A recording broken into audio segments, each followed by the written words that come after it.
श्री साईनाथाय नमः। ओम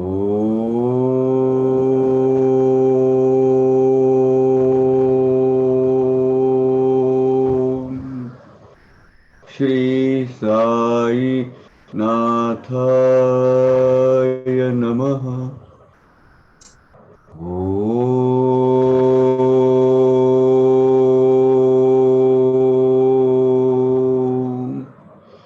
श्री साई नाथाय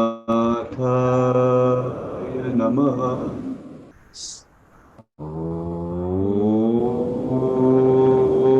श्री साई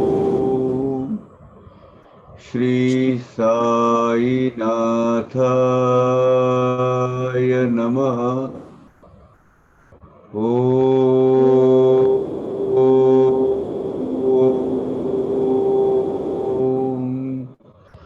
श्री साई नाथाय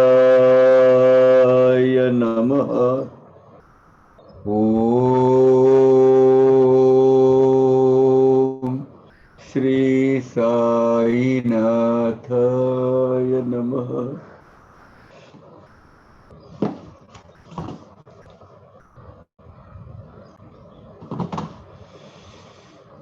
Last chapter, last session, we have finished up to OV 72,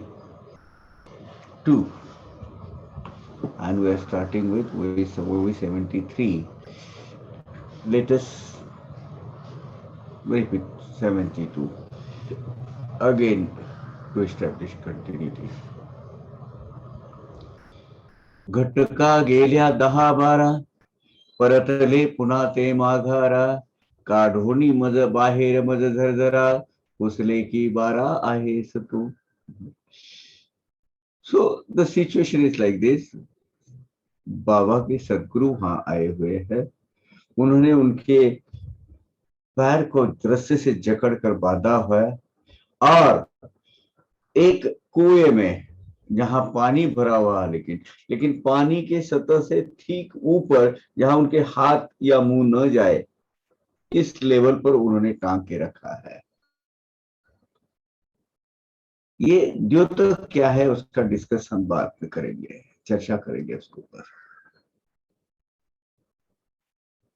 कोई गुरु ऐसा अघोरी कृत्य कर सकता है क्या? क्या जरूरत है इसकी? टांग देना ऊपर नदी के इतने भयावह दृश्य में। ये आशंकित मन टोटल सरेंडर को बाधा लाता है। Once you surrender, it's not your life. It's your Sadguru's life. He will mold you, he will kill you, he will make you survive. The way he wants, he will just mold your life. You don't have, not about choice. You should not apply your mind. This is what Baba did here. गुरु आ गए, चलो तुझे क्या परमानंद चाहिए तुझे, मैं दिखाता हूँ। What he did. परीक्षा है ये। बहुत सारे लोग बोलते हैं ना, संपूर्ण शारण्य यानी टोटल सरेंडर से सरेंडरनेस यानी क्या, इसकी ही जीती जागती मिसाल है। बाबा ने जरा भी संकल्प विकल्प न लाते हुए सदगुरु ने बोला वैसा जस्ट सरेंडर किया है। अब गुरु मेरा क्या करेंगे वो गुरु देखेंगे। और ऐसा थोड़ा टाइम नहीं, 12 घटिका इंटू 24 मिनट, लगाइए अंदाज, ऑलमोस्ट 6 आवर्स। क्या किया बाबा ने? 10-12 घटका गए, वो बाबा ऊपर लटके हुए हैं, ऐसे रस्सी से ऊपर बांधा हुआ है, नीचे मुंह है, कुछ नहीं है, वीरान, मतलब बाजू में कुछ भी नहीं देखने को, नीचे पानी है और बाजू में बावड़ी दिख रही है, वो भी ऐसा करके नहीं देख सकते क्योंकि मुंडी नीचे है। 10-12 घटिका हो गई, बाबा के गुरुदेव वापस आए और उन्होंने पहले उनको वो कुएं से बाहर निकाला और पूछा, ठीक है ना तू, क्या बात है ठीक है ना तू। जवाब क्या है? मग में दिले प्रत्युत्तर, हो तो अत्यंत आनंद निर्भर, भोगिले जे सौख्य अपार, ते काय पामर मी मानो। गुरुदेव, बहुत आनंद में था, वो आनंदमय अवस्था में था मैं, जिस अवस्था में मैंने अलौकिक पारमार्थिक परमोच्च आनंद का सुख लिया है, उसका वर्णन मैं शब्दों में बयान नहीं कर सकता गुरुदेव। इतना आनंद, परमानंद मुझे हो रहा था। हम क्या करते थे, जिस हमेशा सोचिए, ऊपर को बहुत तक आगे नीचे तक वही लगा, इतना कहीं कहीं करता गया, 10-12 घंटा अपना 10-12 मिनट ठीक है, 10 मिनट या 6 घंटा ऐसा लटका के रखा है, भूख लगी है, ये क्या है। You don't have to think about it. आपका आयुष्य आपका नहीं रहता है टोटल सरेंडरनेस में। परिसता हे माझे वचन, जाहले गुरुराय सुख संपन्न, निज हस्त अंगावरी फिरून, जवळी राहून घेतले। मेरा ये जवाब सुनते ही मेरे गुरुराय मुझ पर प्रसन्न हो गए, मेरे पूरे अंग पर प्यार से उन्होंने हाथ फेरा और मुझे अपने साथ रखा, परमानेंटली अपने साथ रखा। इसमें थोड़ा सा मुझे रिसेम्बलेंस लगा। ये जो बोली है, ये पूरी जो घटना बाबा ने वर्णित की है, ये एक पैराबोलिक लैंग्वेज की है, सांकेतिक बोली है, ये गुणस्थ बोली। ये जो लीला है, मुझे मेरा ऐसा लगता है चिंतन के माध्यम से, ये लीला कथा का जो बंजारी है, वो जो जंगल है, वो जो चार मुमुक्षु है, गुरुदेव है, वो है, डोर है, वो वृक्ष है, ये सब बाबा की एक सांकेतिक बोली है और एक प्रतीकात्मक कथा है। ये प्रत्यक्ष में वो जैसी घटित हुई ऐसा बताया है, वैसे होना जरा उसकी शक्यता मुझे कम लगती है, उसकी पॉसिबिलिटी कम लगती है। अब इसका देखिए, मतलब यानी इसका कहाँ कड़ी जुड़ती है, इसकी कहाँ कड़ी मिलती है। ऐसा कहते हैं कि हालांकि इतिहास के दायरे में ये नहीं बैठती है, फिर भी ये आई है, दासगनु महाराज और बाकी के लोगों ने वर्णित करके रखी हुई है, तो मैं आपको बताऊं। मैंने इसमें ये नहीं करना कि ये सच है झूठा है, होगा क्या नहीं होगा, नहीं। ऐसा माना जाता है कि बाबा के जो गुरुदेव, जो वेंकोसा बाबा, बाबा महाराज, यानी सेलू गांव के सरदार गोपाल देशमुख, हालांकि उनका कार्यकाल इनका कार्यकाल नहीं मिलता है, फिर भी आज ही आज बाबा महाराज की वहां समाधि है सेलू में, मैं जाकर आया हूं वहां। वो साईनाथ महाराज वहां 12 साल रहे हैं, ऐसी उनकी धारणा है, मान्यता है। साई बाबा के पावन स्पर्श से पुनीत हुई वो गढ़ी, यानी छोटा गढ़ी यानी छोटा किला, आज भी वहां खड़ा है। हालांकि बहुत सारा वो पतझड़ हो गई है उसकी, ऑलमोस्ट एक 10% बचा होगा, बाकी सब है। उसकी जो मट्टी है ना, मिट्टी वो बेच दी उनके वंशजों ने, वो सूबेदार वंशजों ने, वो भी कम से कम 2 करोड़ की बेचे उस वक्त। आज हो गए 20-25 हो गए उनको। वो गढ़ी में उनका वास्तव्य है नीचे। तो ये जो गढ़ी है आज भी इतिहास की साक्ष्य देता है। इस गढ़ी पर बाबा का 12 वर्ष 12 साल वास्तव्य था। अब इसके छोटे थोड़े से अवशेष बाकी है। अब ये सेलू से आप नजदीक एक जंगल है, उमरखेड़, उमरखेड़ का जंगल है, वहां एक गांव है उमरखेड़। वो ये वेंकुसा बाबा की जो जहांगीरी मिली थी ना जब वो सरदार थे, ये गांव वो परगना में आता है, वो क्षेत्र में आता है। वहां भी एक किला, किले नुमा, मतलब किले नुमा एक वास्तु है। और ये जो वाड़ा है इसके बाजू में उस जमाने में बहुत सारा जंगल होना चाहिए, क्योंकि वो बस्ती वहां आज भी वो बंजारा लमान बस्ती वगैरह वहां है, अनेक लमान तांडे वहां है, वो तो ट्राइब्स करके वहां बसे हुए हैं, दिखते हैं आज भी, जाइए आप। मैं तो गया था, 21 साल हो गए मुझे जाके वहां। तो वेंकुसा बाबा इस जंगल में ध्यान धारणा के लिए जाते थे, तप योग उनका वहां करते थे। ये जंगल में पारमार्थिक विद्या जो साईं बाबा को भगवान अपने अपने सदगुरुदेव वेंकुसा बाबा ने जो दी है, ऐसा एक सर्कमस्टेंशियल एविडेंस से जो लगता है ना, लगता है कि यहाँ कहीं कुछ ना कुछ घटित हुआ है। वहां के वाइब्रेशन जो है वो भी ये बताते हैं, जताते हैं, ऐसा लगता है कि यहाँ बाबा का वास्तव्य होना चाहिए कहीं ना कहीं।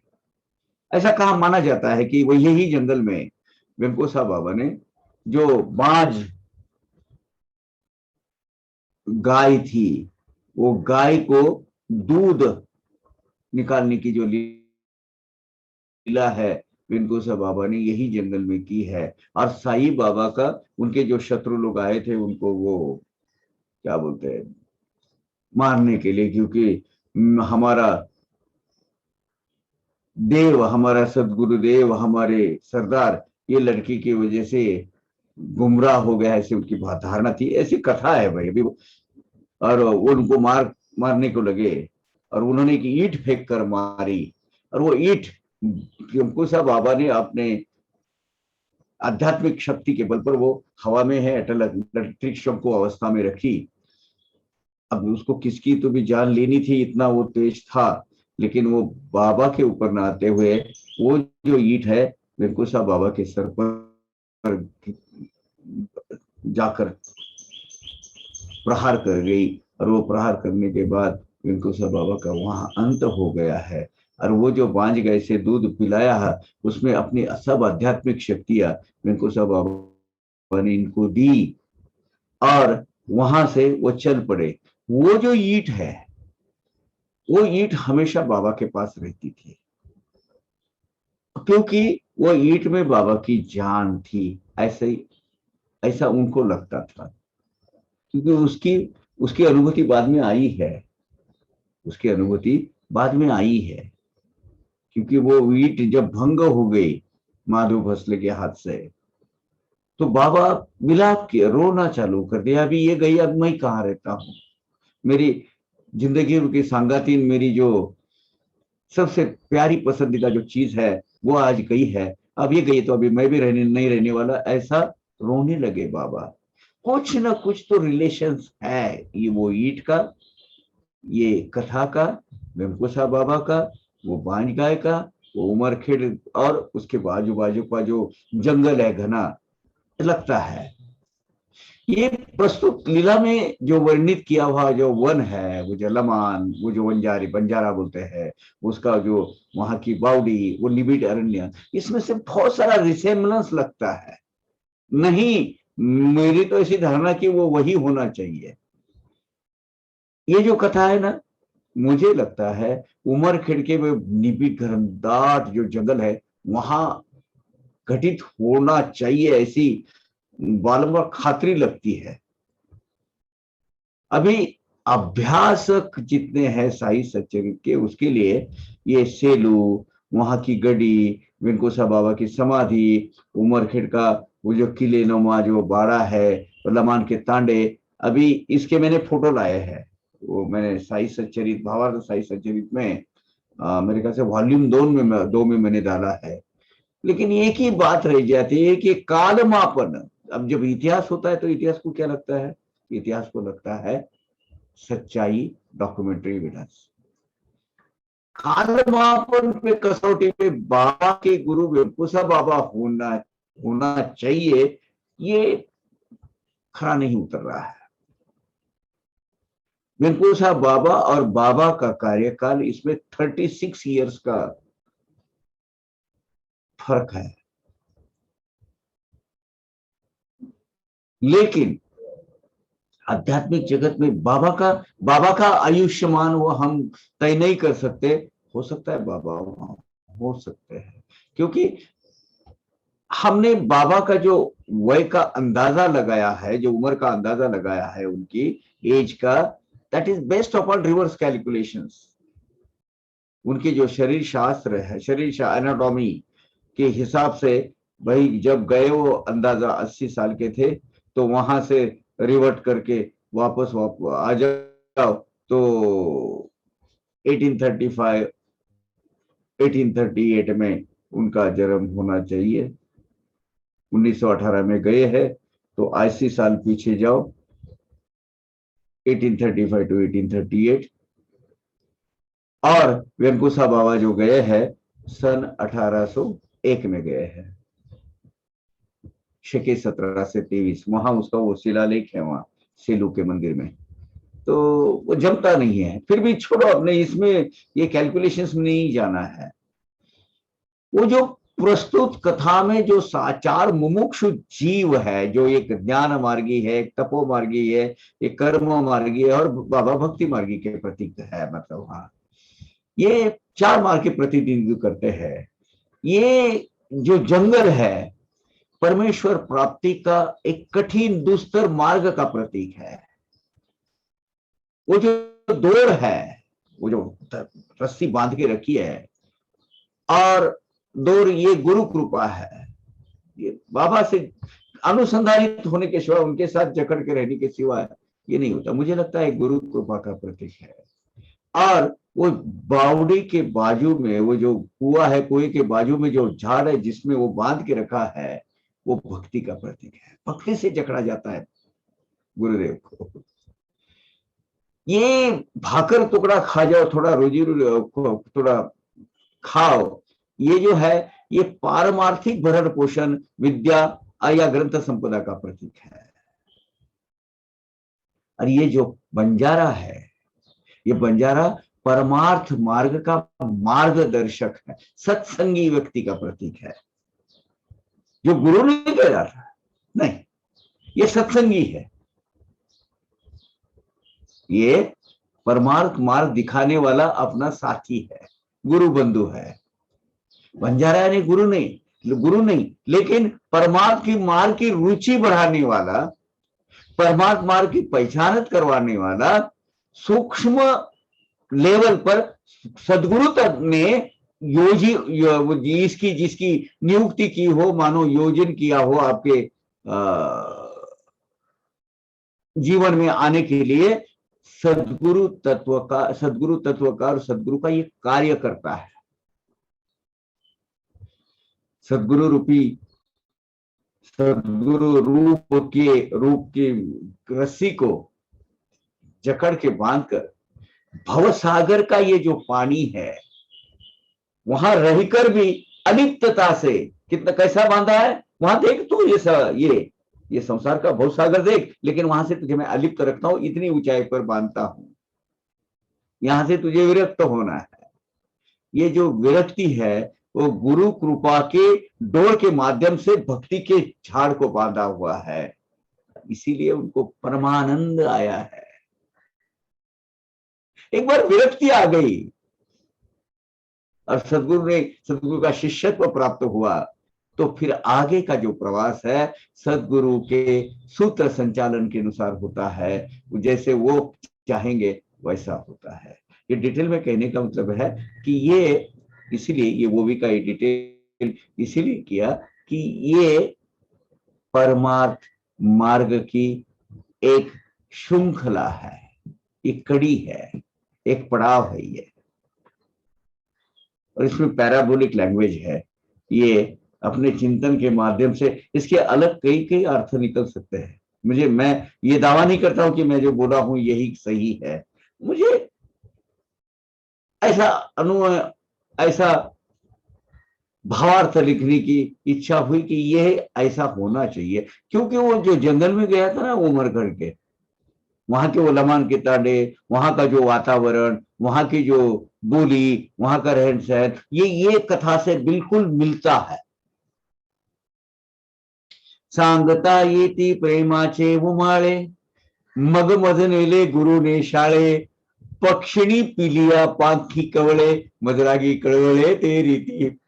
अपनी पक्षिणी होती है, चिड़िया या कोई अंदर पंछिनी, वो पंछिनी अपने पिली को अपने पंख के अंदर कैसे छुपाती है और उसको प्यार भरा कैसा दुलारती है, वैसा मेरे सदगुरु ने मुझे फिर मुझे अपने साथ लिया और अपने स्कूल में ले गए, पारमार्थिक स्कूल में।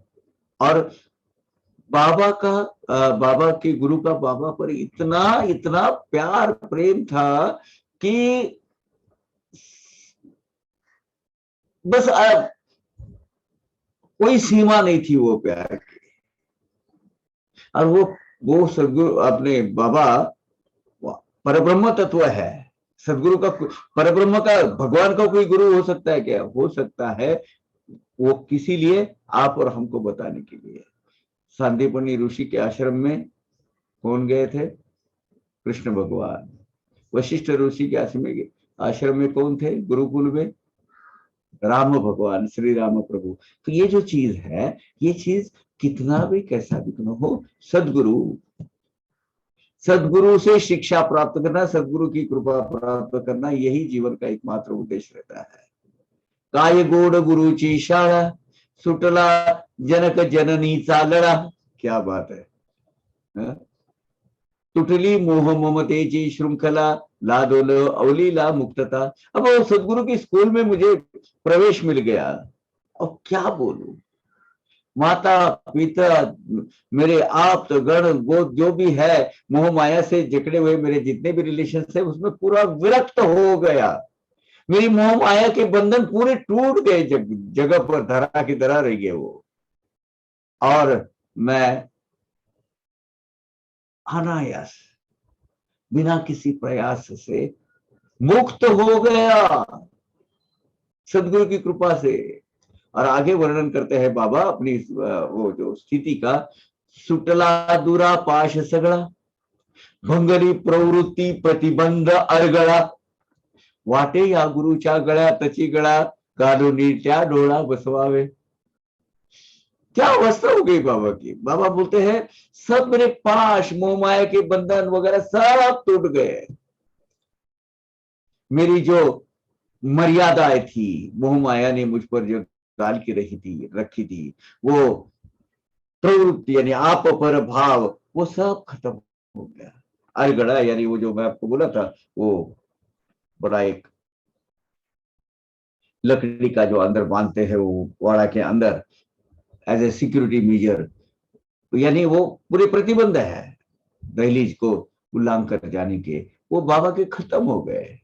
और उनको ऐसे लगने लगा कि गुरु के गले में ही बस लिपटते रहे उनको, और उनकी आंख में आग डाल के शांति से उनके वो जो मोहक आनंद स्वरूप का आनंद लेते रहे।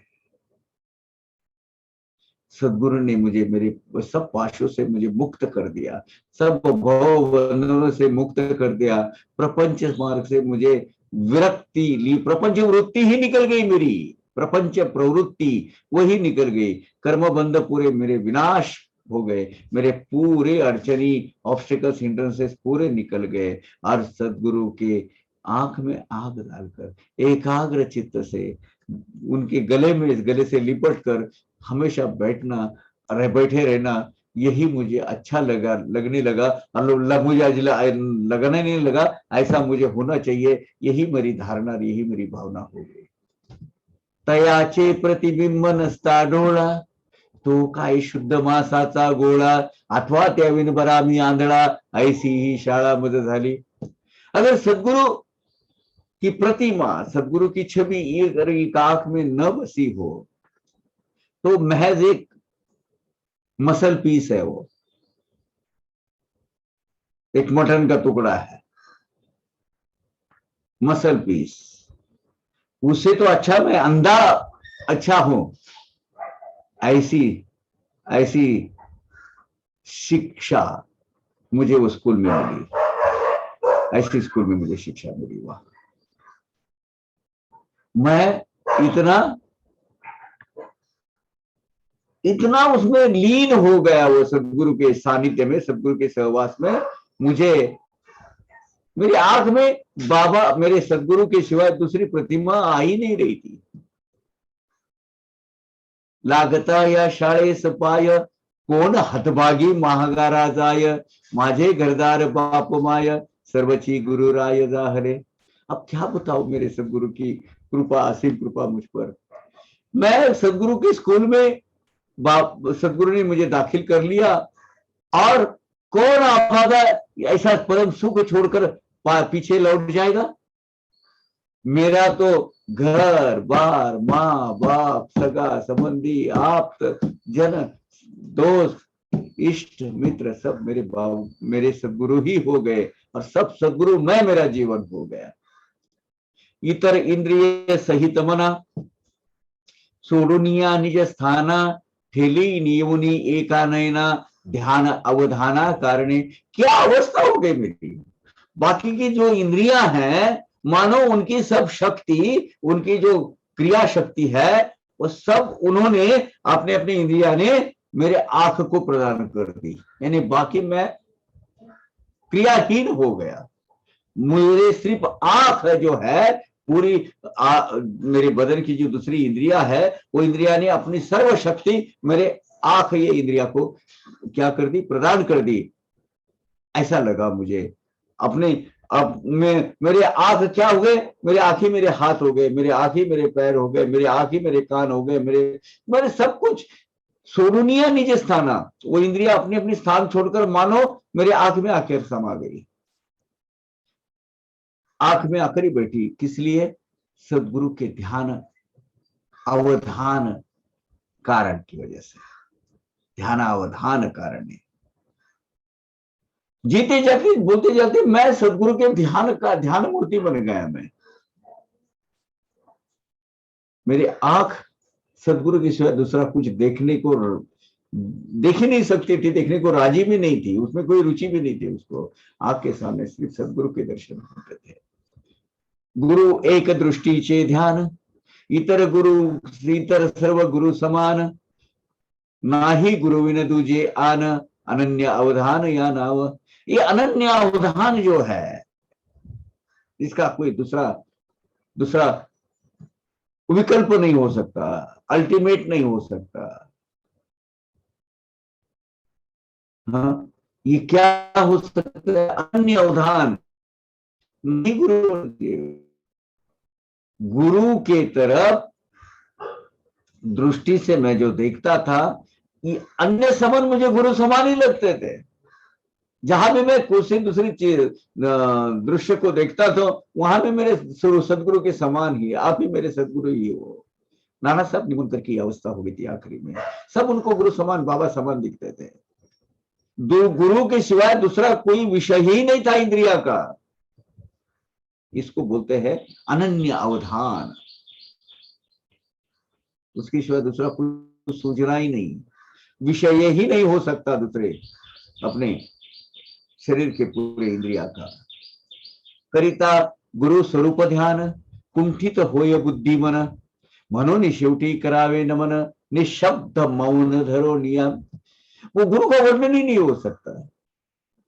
कोई शब्द ऐसे अब तक पृथ्वी तलतरा पर कौन से भी स्क्रिप्ट में तैयार ही नहीं हुए कि सदगुरु के वो स्वरूप का ध्यान कर सकते हैं। मति बंद स्तब्ध हो जाती है, स्टन हो जाती है, एक जगह रुक जाती है। बुद्धि और मन भी काम करना छोड़ देते हैं। आखिरी में अपने हाथ में एक ही रहता है, दो हाथ, एक माथा और बाबा के दो चरण। निशब्द मौन पकड़ना है, यहाँ कुछ बात ही नहीं करना है, बस सदगुरु साईनाथ महाराज क्या कर सकते इसके आगे। ये अवस्था बाबा की हुई अपने गुरु के प्रति, और हमारी होनी चाहिए हमारे गुरु के प्रति। नानार्थ ज्ञानार्थ गुरु करावे। हम क्या करते हैं, हम क्या करते हैं,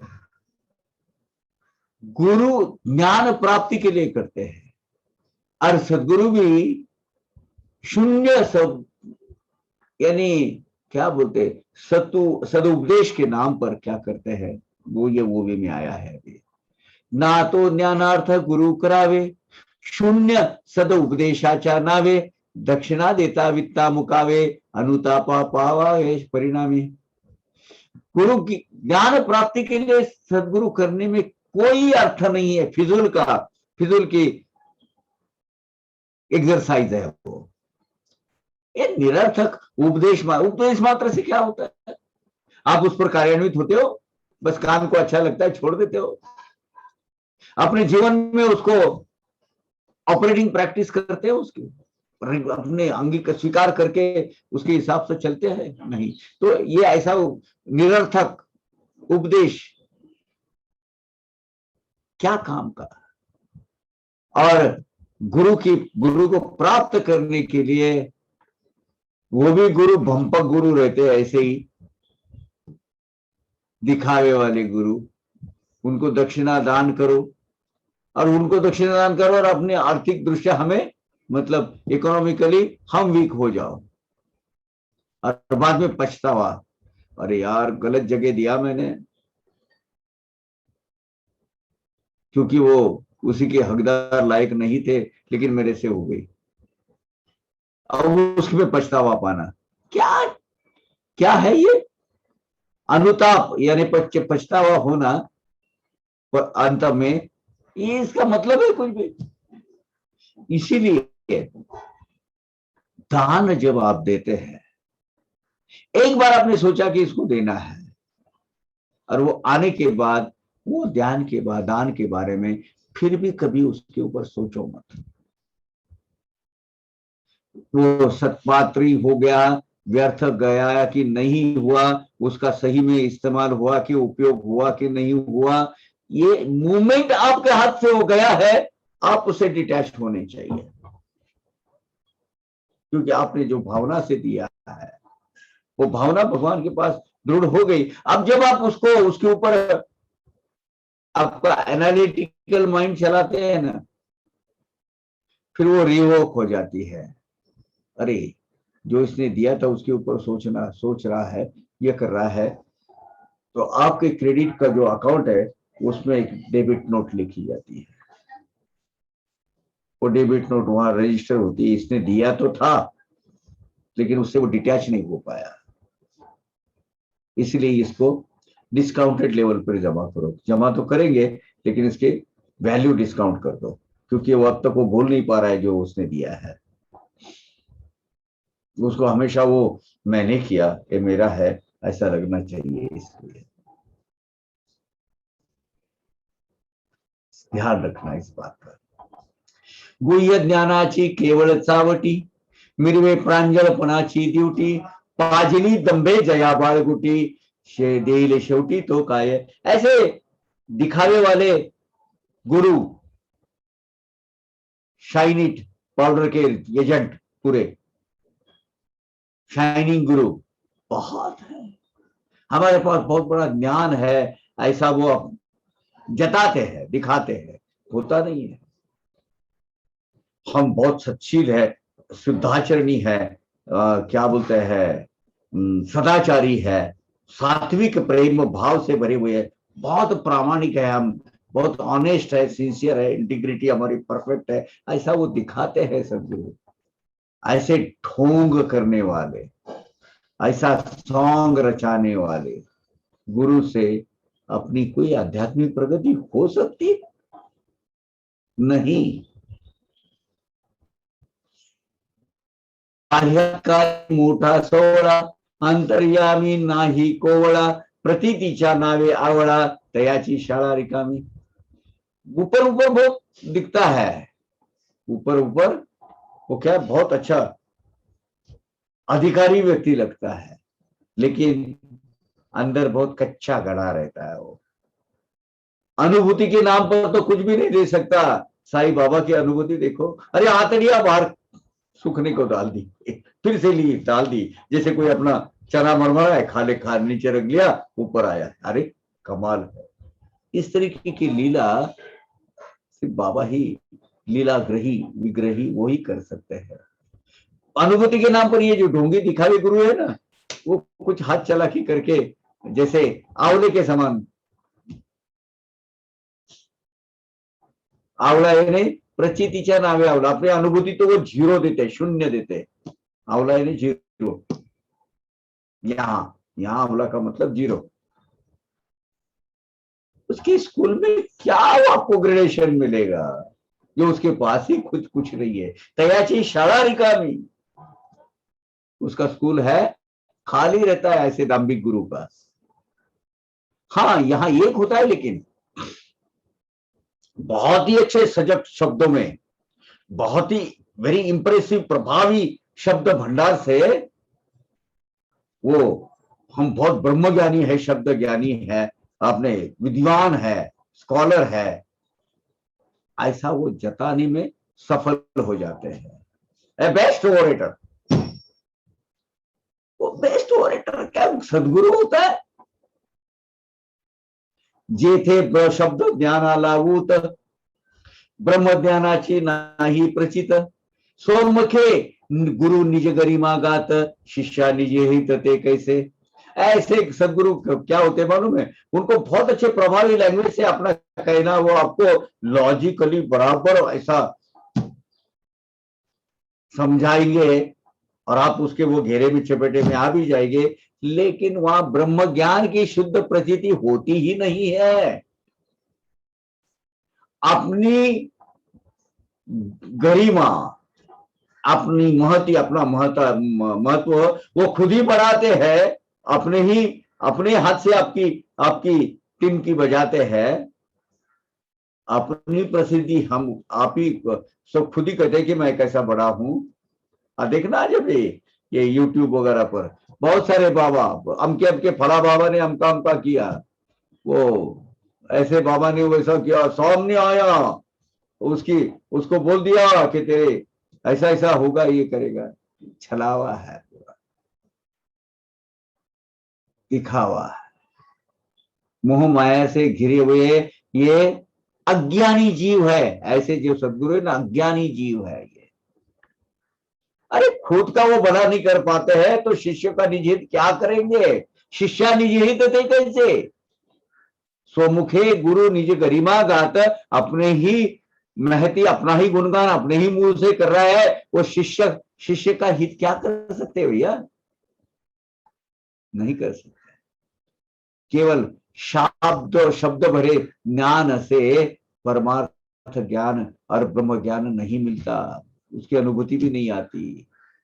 खुद की महती बढ़ाने में जिसको स्वारस्य है, उस शिष्य का हित क्या साधेगा, शिष्य की पारमार्थिक प्रगति कैसे वो घटित कर सकता है, कैसे उसको आगे वो परमात्मा मार्ग पर चलाने के लिए सिखा सकता है, जो खुद ही नहीं, खुद ही भटका हुआ, गुमराह किया हुआ, गुमराह हुआ ऐसे जीव है। जयाचा बोल झोंबे ना वर्मी, साक्षी न पटे, साक्षी न पटे अंतर्यामी, तयाचे गुरुत्व काय कामी, व्यर्थ रिकामी वटवटती। जिसके बोल यहां जाके बैठनी चाहिए,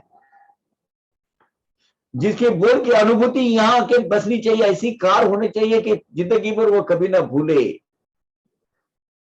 अगर ऐसा नहीं होता है तो सदगुरु के गुरुत्व का क्या काम। आजकल बहुत सारे जो प्रिय ये है ना कथाकार,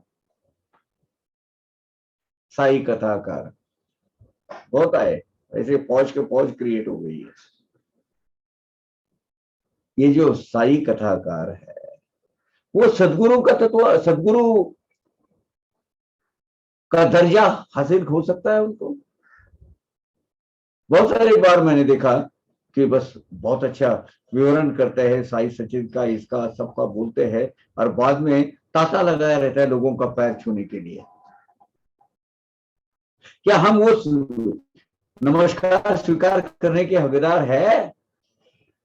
फिजूल की बड़बड़ है, फालतू की। ऐसे सदगुरु के, गुरु का, गुरुत्व का क्या काम? कुछ नहीं है। मेरे सदगुरु ऐसे नहीं थे, बाबा कहते हैं। मेरे कैसे थे? असो ऐसी दिदिली सेवा, लाविल दाविला मदद ज्ञानाचा ठेवा। और मुझे सदगुरु ने अपने पास रखकर, मुझे पनाह देकर, मुझे आश्रय देकर क्या किया? ऐसी सेवा कार्य में मुझे लगा दिया कि मुझे ज्ञान का भंडारी मिल गया। दाविला मदद ज्ञानाचा ठेवा, लागला न मद शोध करावा। अरे ये जो 4 लोगों के साथ में भटक रहा था सदगुरु की प्राप्ति के लिए, परमेश्वर की प्राप्ति के लिए, कुछ करने की जरूरत नहीं, क्योंकि मेरे सदगुरु बोला था तुझे सब ये क्या चाहिए, भगवान का शोध लेने के लिए निकले ना, पर ब्रह्म का शोध, चल मैं दिखाता हूं। और मुझे क्या किया?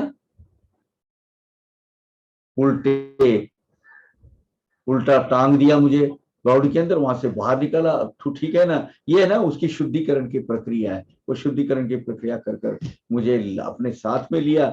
मुझे बाद में मेरी कसौटी ली, कैसा है ना, तो मैं तो बहुत आनंदी हूँ। बोला फिर तो बस सब जो डिस्टेंस था उसकी श्रृंखला टूट गए, दोनों एक रूप हो गए। सदगुरु स्कूल में लेके गए और ऐसी सेवा दी, ऐसा मौका दिया कि अनुभूति जन्य ज्ञान कैसा होता है। इसीलिए तो प्रैक्टिकल ज्यादा इंपॉर्टेंट होता है। हमारे स्कूल की प्रणाली में अभी 20% 25% प्रैक्टिकल होता है। प्रैक्टिकल 75% चाहिए, 25% सिर्फ थ्योरी चाहिए। क्यों? क्योंकि अनुभूति जन्य ज्ञान जो है वो किताबी ज्ञान से बड़ा होता है। असो ऐसी दिदली सेवा, दाविला मुझे ज्ञानाचा ठेवा। मुझे ज्ञान का भंडार खुलवा दिया। सदगुरु परमेश्वर प्राप्ति के लिए जो ज्ञान की आवश्यकता है वो तो मेरे लिए सब भंडार खुले करवा दिए मेरे सदगुरु ने। और लागला ना मुझे शोध करावा, तो मुझे भगवान की खोज में जो हम निकले थे चार्जर, उसकी करने की जरूरत ही नहीं पड़ी। और उसके अर्थ क्या है? वो है कुछ भी करे, अर्थ गिमसावा किंचित ही, मुझे सदगुरु की कृपा से सब प्राप्त हो गया। मुझे किसी तरह की कष्ट करने नहीं पड़े उसके लिए। अर्थात ये कब होता है? अर्थ जात सोये प्रकटले, अप्रयासी हाथी चढ़ले, गुरु कृपेचे ऐसे केले, शोधने ठेले ठाईच। अरे सब भगवान की शोध में, परब्रह्म तत्व की शोध में जो हम निकले थे, खोज में हमने निकले थे, वो तो जगह की जगह धरा के धरा रह गया। उधर को कुछ भी नहीं, मतलब उसके कोई काम ही नहीं आया। क्योंकि सदगुरु का केला सदगुरु ने ऐसी करनी की कि मुझे कुछ न करते हुए सदगुरु की कृपा से अनायास, बिना किसी प्रयास से हाथ में आ गए मेरे। खाली डोके वरती पाय, टांगी उफराटे गुरुजय गुरुराय, तई मज आनंद कैसा होय, समर्थ गुरु माया जानाया। अब मेरे पैर को दौड़ बांध कर, मुझे पैरों को जकड़ कर, मुझे जो मेरे सदगुरु ने उल्टा टांग दिया था, उसी वक्त मुझे परमानंद की प्राप्ति हुई थी। उसी वक्त मेरे सदगुरु के सामर्थ्य का पता चला था। मुझे सदगुरु की महती तभी मैं समझ गया था। तो परमानंद तो वहीं से स्टार्ट हो गया। अभी मुझे ये जो परमानंद है, यही भगवान है, इसकी जो प्रचिति है, मुझे इस काम में ऐसे लगा दिया मेरे सदगुरु मौली ने कि मुझे वो अपोआप रियलाइजेशन हुआ, प्राप्त हुआ था मुझे। हम सबको प्राप्त है, रियलाइजेशन नहीं हो रहा है। आशंकित है हम, साशंक है। ऐसा हो सकता है मेरे साईं बाबा मुझे मिल सकते हैं? अरे है तो आपके साथ है, मिले हुए हैं, आपके साथ खाते बैठते उठते पिटते सब कुछ है। इसीलिए तो आप साईं सत्संग में हो। यही है चीज, क्योंकि संतों का घर की जो संतों की लीला बहुत अलग है, उल्टी होती है। यहां संतों के पास जो है ना, परमेश्वर प्राप्ति का जो मार्ग है उल्टा जाता है। कर्म ज्ञान योग भक्ति ये जो है उस मार्ग से नहीं जाता। संतों के सानिध्य में जो भी ये चार मार्ग है, ये चार मार्ग से जो परमेश्वर प्राप्ति होती है, उसके पहले आपको कर्म ज्ञान योग भक्ति के परे संतों के पास होती है अनुभूति ज्ञान, जन्य ज्ञान, अनुभूति का निर्माण हो करने, क्रिएट करने वाला ज्ञान जो है, वहां से अनुभूति होती है, वहां से परमेश्वर की प्राप्ति होती है। सदगुरु की कृपा, सदगुरु की कृपा के ऊपर अपार निष्ठा अगर है तो अनुभूति जन्य ज्ञान जो है वो बिना किसी प्रयास से आपने आप अपने पास प्रकट हो जाता है। उसके लिए जप, जाप, ध्यान, धारणा, व्रत, वैकल्य, कर्मकांड, उपास, तपास, धर्मबंध का ही कुछ भी करने नहीं लगता है। और यही ये संतों की ज्ञान दान की अपनी अलग तरीका है, उल्टा तरीका है। बस उनकी कृपा आपके पास होनी चाहिए, आप कितने सरेंडर हो दिखना चाहिए। जिसने कभी एक अल्फाबेट न देखा हो, ज्ञान प्राप्ति के जो मेन साधन है, जो स्क्रिप्ट आनी चाहिए, वो भी न देखा हो, उसको ब्रह्म ज्ञान प्राप्त हो जाता है। इसीलिए उसको क्या बोलिए, संता घरची उल्टी तो खून।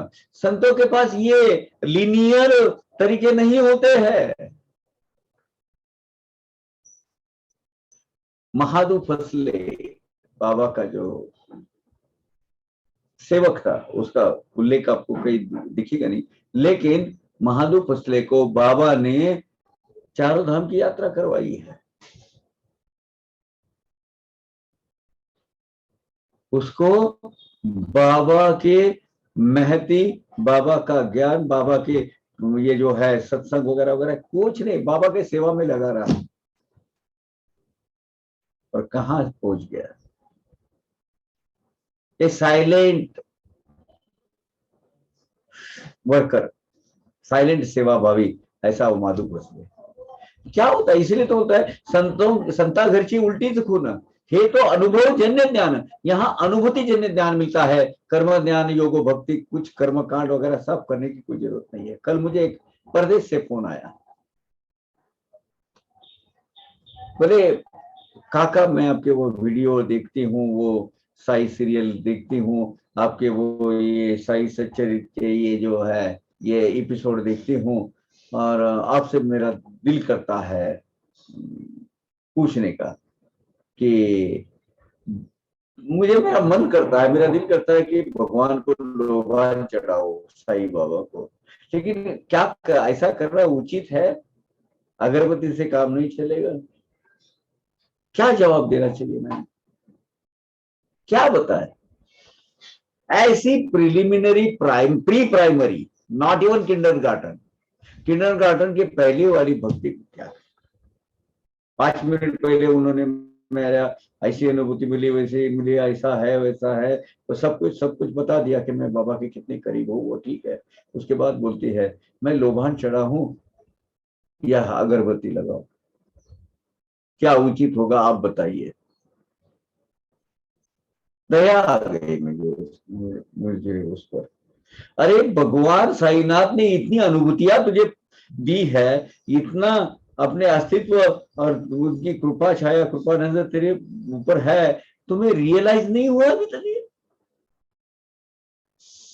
भगवान साईनाथ ये उपचारों में, अरे लोबार अगरबत्ती फूलों में नहीं अटके हुए हैं। उसको तो तुम्हारा प्रेम भाव चाहिए, वो भक्ति भाव चाहिए, भक्ति भाव को सामने हो, भक्ति भाव को लक्ष्य केंद्रित करो उसके ऊपर। भगवान को लाल फूल चढ़ाओ कि पीला फूल चढ़ाओ कि सफेद चढ़ाओ, वो निषेध है। भगवान गुस्सा हो जाएंगे। उनको ये उंगली से गंध लगाओ, तिलक लगाओ, ये इस उंगली से लगाओ या इस उंगली से लगाओ, इसमें नहीं अटके हैं बाबा। थोड़ा अपसेट हो गए मैं, बोले यार क्या, ठीक है आदमी, उनको बता दिया मैंने कि बेटा ऐसा नहीं होता है। तेरी दिली तमन्ना क्या है? मुझे लगता है चढ़ाना चाहिए, चढ़ा दे। तेरा भाव क्या कहता है? मुझे करना है, कर। बाबा को इसकी कोई आवश्यकता नहीं है। बाबा को तुम्हारे क्या दिल से, सच्चे दिल से जो तुम सेवा अर्पण करते हो, वो सेवा में इंटरेस्ट है। अभी तुमको तुम्हारी भक्ति तो बोला भैया, दूध, वो अगरबत्ती और वो क्या बोलते हैं, वो इसेंस स्टिक, और ये लोभान में अटकी हुई है। चलो ठीक है, जा रहे दीजिए। तो संत क्या करते हैं? अनुभूति जन्य ज्ञान देते हैं, खुद ऐसी लीला करवाते हैं, लीला घटित करते हैं। सदगुरु की कृपा होने के बाद आप अगर पढ़त मूर्ख हो, कुछ भी किसी तरह का ज्ञान नहीं हो, लेकिन सदगुरु को संपूर्ण शरण जाने के बाद आपको पूरी तरह से, पूरी तरीके से संपूर्णता ब्रह्म ज्ञान की प्राप्ति होने की क्षमता प्राप्त होती है। कर्मठास विधि निषेधपण, ज्ञानी आते ज्ञानाभिमान, योगी आते दंभाचा क्षीण, विश्वासाविन चाले न। हाँ देखिए भक्ति की कितनी महानता बाबा ने बताई है। अब परमेश्वर प्राप्ति के कौन से मार्ग बताए? 4 मार्ग थे। कौन से मार्ग? ज्ञानी, कर्मठ यानी जो भी पूजा पाठ करने वाला, योग, योग मार्गी, ज्ञान मार्गी, कर्म मार्गी और भक्ति मार्गी। ये चार एक एक लाइन में। कर्मठास विधि निषेधपन, वो कर्म करने वाला, वो ऐसा होना चाहिए, वैसा होना चाहिए, ऐसा नहीं हुआ तो नहीं चलता है। वो जो रखेंगे ना, वो जो अपना वो जो पानी का जो गड़वा है, वो बाजू ये साइड में रखना चाहिए। 5 सुपारी 5 पान है, वो ऐसे ही लाइन में कतार में खड़े होने चाहिए। उसमें वो तुल कुकुम तिलक अक्षता वगैरह वैसा ही लगना चाहिए यार। Very scrupulously following it. कर्मठ जो होते हैं उसको ये विधि निषेध में ही ज्यादा इंटरेस्ट होता है। ज्ञानियों को, मैं ज्ञानी हूं, हाँ मुझे सब कुछ आता है, से यहाँ तक लाया है, मैं बहुत, आई एम द ग्रेटेस्ट। उसमें कुछ लोग आई एम द लेटेस्ट बोलते हैं, कुछ मतलब नहीं। ज्ञान ज्ञान ज्ञानी आदमी को होने के बावजूद कर ज्ञान का अभिमान होता है, तो ज्ञान किस काम का? योग, अरे मैं योगी हूं। योग मार्ग में किसी दूसरे के पैर को नहीं छूते हैं। वो टेम्बे स्वामी का देखा आपने? उन्होंने बोला कि हम सन्यासी है, हमें दूसरों को नमस्कार करने की इजाजत नहीं है, फिर भी साईं बाबा को हम नमस्कार, वो हकदार है बड़े भाई हमारे, उनको अब तक हमारा नमस्कार पहुंचा।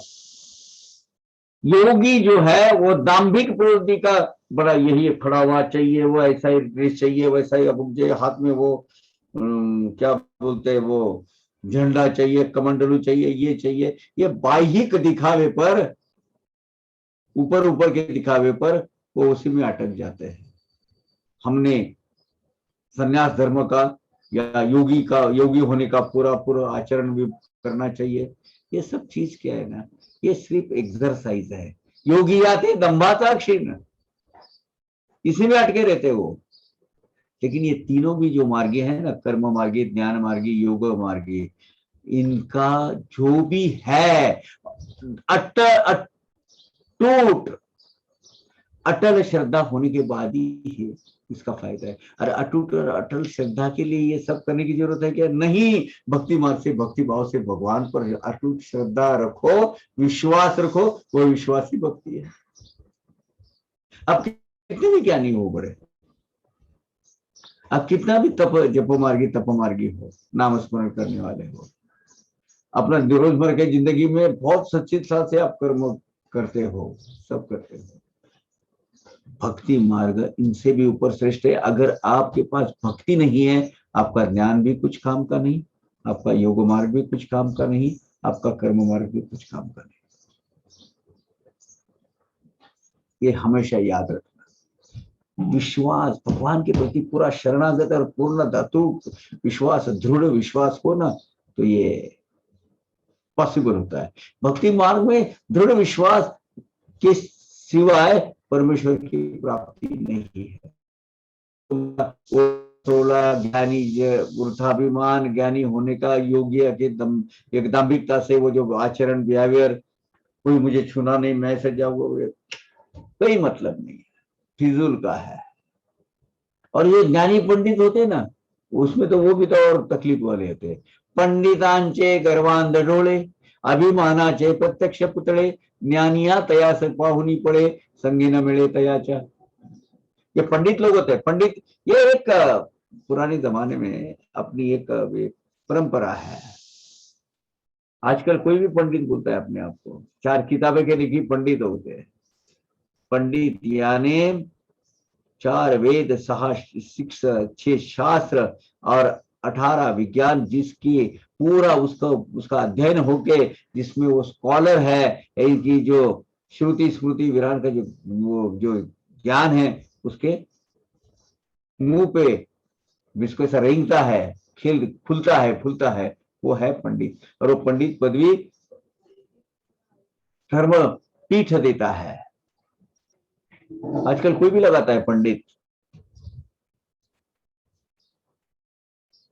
एक व्याध का अभ्यास हो तो उसको वेदी बोलते हैं।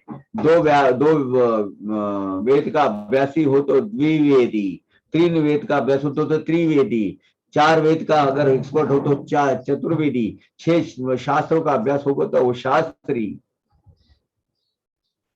है ना।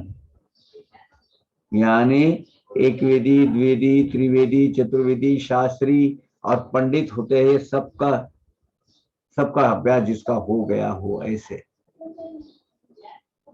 हम क्या करते, और वो जो एक बार पंडित हो गए तो गर्व से अंधे हो जाते हैं उसको।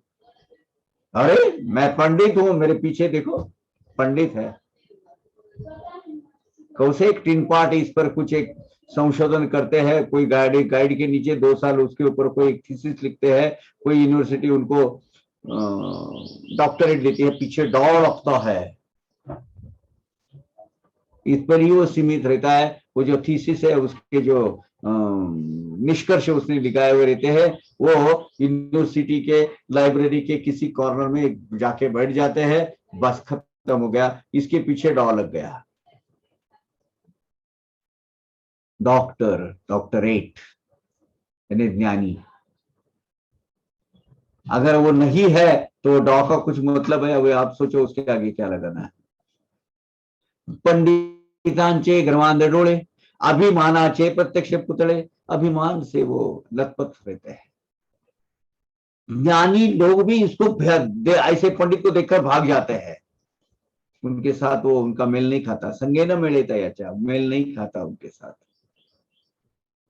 ज्ञानी वधे माझी आवीन, देवतरी दूसरा कोण, मी तो स्वयंची ज्ञान संपन्न, चिद्वन परिपूर्ण तो मीच। अरे ज्ञानी के तो और अलग तरह है भाई, उसकी और एक रीत है। मैंने सब स्क्रिप्चर्स, सब होली स्क्रिप्ट, वेद वेदांग श्रुति स्मृति सब पढ़े हुए हैं, और उसमें लिखा हुआ है हर एक वेद में अहम ब्रह्मास्मि, अयम आत्मा ब्रह्मम प्रज्ञानम आनंदम।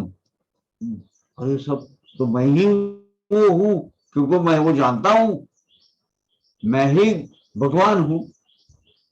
ज्ञानी वो दे माझिया भी न देवतरी आय को, वो खुद को भगवान समझने लगता है, क्योंकि नहीं शास्त्रों में लिखा है प्रज्ञानम आनंदम अयमात्मा ब्रह्मम, लिखा है। हर एक वेद का एक महावाक्य फेंक दे, वो मुंह पे फेंक देता है वो, अहम ब्रह्मास्मि तत्तत्वमसि। मैं जानता हूं, इसलिए मैं ही भगवान हूं, मैं, मेरे सिवा दूसरा कौन है। मैं ही वो ज्ञान संपन्न आदमी हूं। अरे चित्तघन परिपूर्ण जो है वो मैं ही हूं, ऐसा ज्ञानी समझने लगता है। ऐसे ज्ञान किस काम का। लेकिन भक्त मार्ग जो है, भक्ति मार्ग, भक्त स्वकीय भक्ति भावी, ज्ञानाची ती प्रौढ़ी न मिरवी, तनु मन धने सी स्वामी सी गोवी, स्वामी सी निर्वी सर्वस्व। ये जो है तप मार्गी, योग मार्गी, ज्ञान मार्गी, ये ना इसका श्रेय अपने पास लेते हैं। भक्ति मार्गी भक्त जो है वो, लेकिन उसका कोई भी श्रेय अपने पास नहीं लेता। वो क्या बोलता है, भक्त स्वकीय भक्ति भावी, वो अपना खुद का एक भक्त भाव से परिप्लुप्त परितृप्त होता रहता है। और वो क्या करता है, वो मेरे पास ज्ञान है ये कभी नहीं दी जताता। लोग बोलते उसको हाँ ये भक्त है और ज्ञानी भी है, ये भक्त है और ये ज्ञानी भी है, अपने पास ज्ञान है ऐसे वो शेखी नहीं करता है, अपना दिखावा नहीं करता वो कभी भी।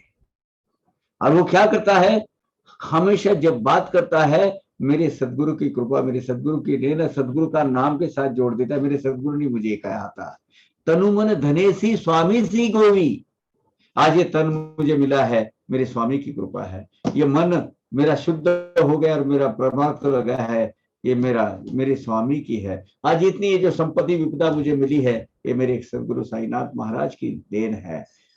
हर एक बार वो श्रेय अपने पास नहीं लेता, अपने सदगुरु को लेता है। कुछ लोग तो अपनी रचनाएं भी उनके नाम पर करते हैं, एका जनार्दनी, नामा जनार्दनी, जैनी जनार्दनी। वो जनार्दन स्वामी के जो गुरु है, ये जो शिष्य है, वो हर एक अपने शब्द में भी अपने सदगुरु का अंतर्भाव उसमें कर देते हैं। स्वामी से निर्वी सर्वस्व, वो स्वामी को क्रेडिट दे देते हैं, हमारा कुछ भी नहीं इसमें, मेरे सदगुरु ने मुझे कहा है, मैं आपके पास ये पेश कर रहा हूं। ये है, ये क्या है, ये जो वृथाभिमान भक्ति मार्ग में नहीं रहता है, ये भक्ति मार्ग के लक्षण है।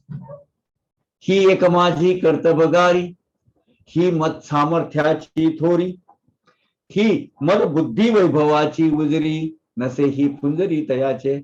मैं ये सब कुछ किया हूं, मैं इसका करता हूं, मेरे वजह से सब तय हुआ है, मैं इसका कर्तृत्व का धनी हूं, ऐसे भक्त के मुंह में कभी भी आता रही, मन में आता रही, और ऐसी कभी बात भी नहीं करता। Never never he tells like this, कि मेरी वजह से हुआ है। इसलिए साई सच्चरित में भगवान ने जो लिखवा लिया है हेमाड पंत जी से, नीचे हर एक इसमें एक ओवी में लिखा है, भक्त हेमाड पंत वीरचिते। मैंने नहीं रचा है, मुझसे किसी और ने लिखवा लिया है, रचिते नहीं, वीरचिते। किसी और ने इसकी रचना की है और मुझसे लिखवा लिया है। वो क्या करते हैं, अपने ऊपर उसका श्रेष्ठत्व अपने पास नहीं लेते हैं। मद बुद्धि वैभवाची उजरी, मैं तो बड़ा ज्ञानी ये हूं। पूरे साई सच्चरित में एक वर्ड आप बताओ जिसमें साई हेमाड पंत जी ने अपने बारे में कुछ बड़ा चढ़ाकर कुछ लिखा है। Never ever he did, never ever. वो खुद का बड़ापन नहीं करते। हालांकि ज्ञानी प्रकांड पंडित है हेमाड पंत जी। श्रुति स्मृति ज्ञानेश्वरी भगवत गीता तो उनके मुंह पर ऐसे रेंगती है, उसमें जीवा पर बैसी हुई है उनके। फिर भी वो बोलते कि ये मैंने नहीं लिखा, मैं गधा आदमी हूं। ये है, ये भक्ति जो भक्त होता है। इसलिए तो इतनी अच्छी सुंदर रचना उनके हाथों से लिखी गई, क्योंकि वो पहले भक्त है, बाद में ज्ञानी है। हम 5 मिनट की विश्रांति लेते हैं। वीरेंद्र जी अगर आप है तो प्लीज आप अपना नेक्टर दे दीजिए। जो भी किसी को कुछ प्रश्न पूछे हैं तो पूछ लीजिएगा। ओम Sai Ram. The brick and all that.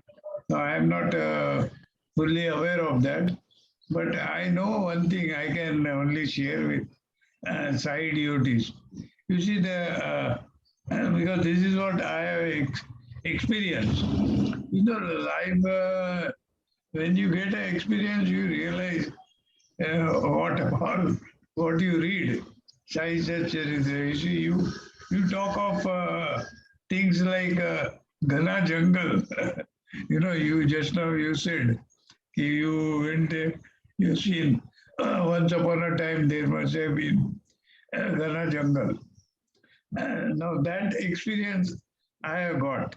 You see, I had gone to this Bangalore, Satya Sai Baba, some program. They had called me. So that time, I went to place called Nandi Hills. People in Bangalore, they must be knowing the Nandi Hills. I went there. And, there were some people with me. So one of the young boy, he told me, he realized I like nature and things like that.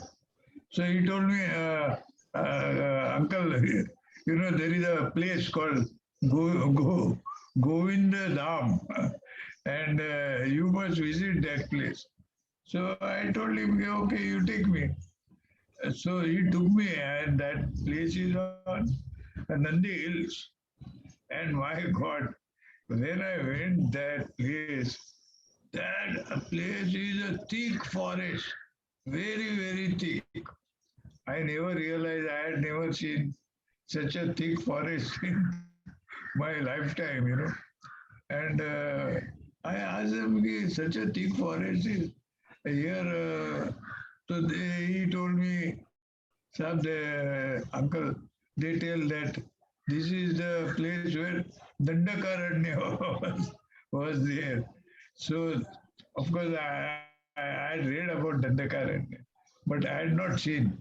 But I can only tell you all that the moment I went to that place, he took me to that Malik, that and the funniest thing, why I remember all this, the name of that person was nothing but Sachidananda.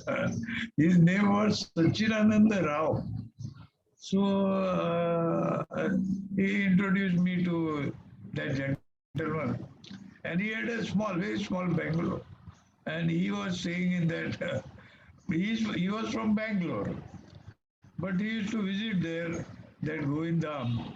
It's a huge land. He possessed that land, about 100 acres of land, and that land was nothing but thick forest on Nandi Hills. So when I went there, I visited, I realized then, a thought came to my mind कि यार ये ऐसा जंगल में इधर इधर actually परमेश्वर होना चाहिए. ये जगह है, ये परमेश्वर की जगह है, ये हम लोग के लिए नहीं, आदमी लोग के लिए नहीं. So I don't know why thought came to my mind. Then I asked that gentleman, is it possible, can I stay here for one day? So to his surprise, he said, no, but I can only tell you, ये बहुत जंगल है, मतलब इधर किसी को मालूम नहीं तो नहीं रह सकता है. But you got this desire. So what I'll do, I am going back to Bangalore, but you can stay. But you will have to stay alone. Oh my God. But I had no thought of fear in my mind, you see. No fear at all. I said, I don't mind. Alone and all. शाम को तो मैं 2 चपाती और भाजी खाता हूँ, तो उतना मेरे को मिल जाएगा, तो that is good enough. He said, yes, that I can arrange. वो काम वाली भाई है, वो आपको दूध रोटी वो लेके आएगी, बट बाकी कुछ नहीं मिलेगा, आपको अकेला रहना. And I stayed there. Whole night I stayed. And that was a great experience. I never, मतलब भगवान के दर्शन वर्शन तो नहीं हुए. और तो उन्होंने खाली मुझे बोला था कि don't go out of the house, because वो कुत्ते होते जंगली कुत्ते. तो उससे डर होता है। तो मैं बोला लेकिन मैं टेरेस से देख सकता हूँ ना, तो बोले हाँ टेरेस पे आप so I was sitting on the terrace up to midnight, and I enjoyed that. So, but that is the thing I saw for the first time, a thick forest. तो वो जो पवार काका जी ने बोला तो दंडकारण्य, वो yes there was a forest, and living in a forest give you a great experience कि यार ये इधर भगवान है, ये जगह भगवान की है. This is what one realizes. You see that power kaka, that tree, actually no sunlight comes. No sunlight, such a thick forest, my God, and huge trees. Those trees must be, like hundreds of years of old age. Such a trees. So that was a fascinating experience. So, for you can take over. This is what I wanted to tell all side you. Okay, Yeah. but it has gone on, so I have to read here now. Apparently that it's not working properly, so I just read it from here.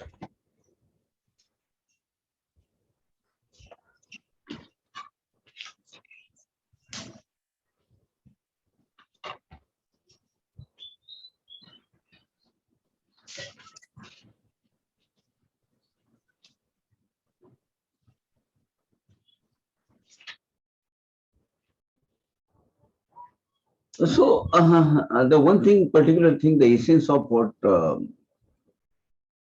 Takharji now have said, Virendra ji, the thing is, you get some sense there. भगवान का अस्तित्व यहाँ होना चाहिए. Some you get that feelings, inner feelings. We don't know why, but it comes. So that realization is more important कि इधर साईं बाबा का अस्तित्व होना चाहिए. मैं जब वो उमरखेड़ में वो जो गया ना, वो थिक फॉरेस्ट, वो लगता है कि वहां होना चाहिए. अभी भी है, इतना ये नहीं है, लेकिन थिक फॉरेस्ट नहीं है, वो काफी कल्टीवेशन वगैरह हो गया है. When I went to that particular Pradesh, when I saw, and I saw it very close resemblance with this Leela. I could realize something with the circumstantial evidences. मुझे आज भी लगता है, और immediately मुझे लगा कि नहीं, यहाँ बाबा के अस्तित्व होना चाहिए. कुछ होली वाइब्रेशंस वहां से आ रहे थे. This, of course, this is maybe my perception, I don't know, but I got this sense there. वो जो उमरखेड़ केस में, जो सिलू से बहुत नजदीक है. तो भक्त भावार्थी जो है, वो किसी की चीज का श्रेय अपने पर तरफ नहीं लेता है, वो सब भगवान की वजह से हुआ. That is ultimate truth. Actually ultimate truth यही है. हम क्या करते हैं, हमारी क्या हैसियत है, हमारी क्या कैपेसिटी है, हमारी कैपेसिटी, वो तो सिर्फ भगवान हमारे हाथ से ये सब घटित करवाते हैं. जे जे घड़े ते देव घड़वी, तोची उतरवी तोच चढ़वी, तोच लड़े अथवा लड़वी, करता करवी तो एक. अपने जीवन में जो भी घटित होता है, जो भी आता है, होता है, वो सब घटनाएं भगवान वो घटित करवाते हैं. वही हमारी प्रगति करते हैं, वही हमारे हित के लिए अधोगति भी लाते हैं. अधोगति हमारे जीवन में अगर बुरा वक्त आता है तो अपने अच्छे के लिए आता है, ये भी रियलाइज करवाते हैं. हाँ, ये बात तो बिल्कुल सही है कि जीवन में हमारे अगर बुरा वक्त आता है और आप मतलब बहुत पीड़ादायक क्लेश सामना करते हो, वो कष्टों का, वो भी अपने हित के लिए ही होता है, क्योंकि उससे वो कुछ सबक, कुछ शिक्षा, कुछ देना चाहते हैं और देते हैं.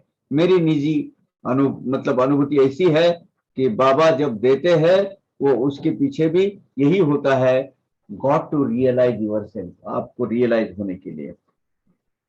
लेकिन हमारे जीवन की जो भी कठिनाइयां हैं, जीवन की जो संकट है, वो वही दूर करते हैं। आते हैं इसका मतलब वो नहीं लाते हैं, हमारा प्रारब्ध लेके आता है। वो साक्षी बुद्ध से वो देखते हैं कि how you handle the situation, how you handle the situation. वो जब देखते हैं, and if you are not able to handle and you are about to collapse, that time सदगुरु तत्व आते हैं, नहीं, I am giving you, providing enough strength to face this, and you better face it because there is no other alternative. Once you face it, it is finished. पारमार्थिक उन्नति वही घटवाते हैं, वही करवाते हैं।